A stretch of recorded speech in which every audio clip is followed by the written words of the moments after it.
Today, we can witness the influence the glaciers have had on the landscape around us. It is through this glacial influence that our province has become a hybrid hotspot, where east meets west.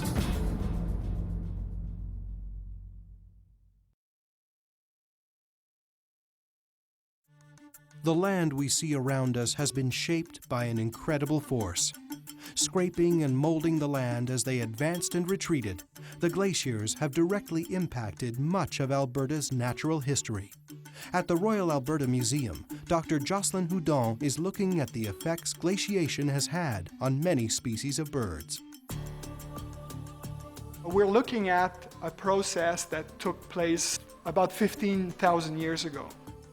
Glaciers moved south. We're seeing the complete fauna and flora of North America being pushed southward. We think of the forests of Alberta in Canada. These glaciers have served to separate, to wedge these forests apart, which then evolve in their own different ways. Along with the habitat in which they lived, the animals of the forests, like the northern flicker, were affected in much the same way, forced apart by the advance of the glaciers. Glaciation explains so much of what Alberta is. As we move from one part of the province to another, there are major changes in the makeup of species and even their appearances. We're dealing here with two geographic subspecies of flickers. Having been separated for long periods of time, they acquire differences in their appearance that are certainly very apparent on these specimens. And so these are examples of what the western form and what the eastern form of the northern flicker looked like. But as the glaciers began to retreat, the forests and all of their inhabitants returned.